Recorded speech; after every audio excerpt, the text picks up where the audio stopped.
Chapter 19. Ahab told Jezebel everything that Elijah had done, and how he had killed all the prophets with the sword. So Jezebel sent a messenger to Elijah, saying, "May the gods punish me, and do so severely, if I don't make your life like the life of one of them by this time tomorrow." Then Elijah became afraid, and immediately ran for his life. When he came to Beersheba, that belonged to Judah, he left his servant there. But he went on a day's journey into the wilderness. He sat down under a broom tree, and prayed that he might die. He said, "I have had enough, Lord. Take my life, for I'm no better than my ancestors." Then he lay down and slept under the broom tree. Suddenly an angel touched him. The angel told him, "Get up and eat." Then he looked, and there at his head was a loaf of bread baked over hot stones, and a jug of water. So he ate and drank and lay down again.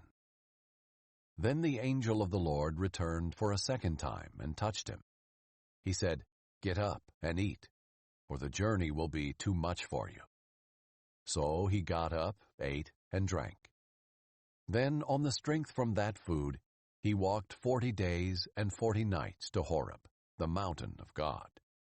He entered a cave there and spent the night. Suddenly the word of the Lord came to him, and he said to him, "What are you doing here, Elijah?"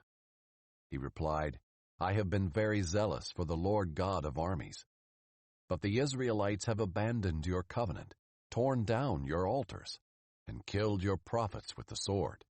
I alone am left, and they are looking for me to take my life." Then he said, "Go out and stand on the mountain in the Lord's presence." At that moment, the Lord passed by. A great and mighty wind was tearing at the mountains and was shattering cliffs before the Lord. But the Lord was not in the wind. After the wind there was an earthquake, but the Lord was not in the earthquake. After the earthquake there was a fire, but the Lord was not in the fire. And after the fire there was a voice, a soft whisper. When Elijah heard it, he wrapped his face in his mantle and went out and stood at the entrance of the cave. Suddenly a voice came to him and said, "What are you doing here, Elijah?" "I have been very zealous for the Lord God of armies," he replied. "But the Israelites have abandoned your covenant, torn down your altars, and killed your prophets with the sword. I alone am left, and they're looking for me to take my life." Then the Lord said to him, "Go and return by the way you came, to the wilderness of Damascus. When you arrive, you are to anoint Hazael as king over Aram.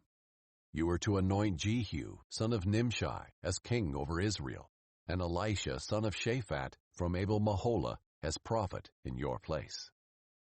Then Jehu will put to death whoever escapes the sword of Hazael, and Elisha will put to death whoever escapes the sword of Jehu. But I will leave 7,000 in Israel, every knee that has not bowed to Baal, and every mouth that has not kissed him." Elijah left there and found Elisha, son of Shaphat, as he was plowing. 12 teams of oxen were in front of him, and he was with the 12th team. Elijah walked by him and threw his mantle over him. Elisha left the oxen, ran to follow Elijah, and said, "Please, let me kiss my father and mother, and then I will follow you." "Go on back," he replied, "for what have I done to you?" So he turned back from following him, took the team of oxen, and slaughtered them.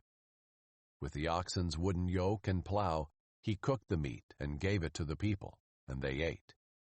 Then he left, followed Elijah, and served him.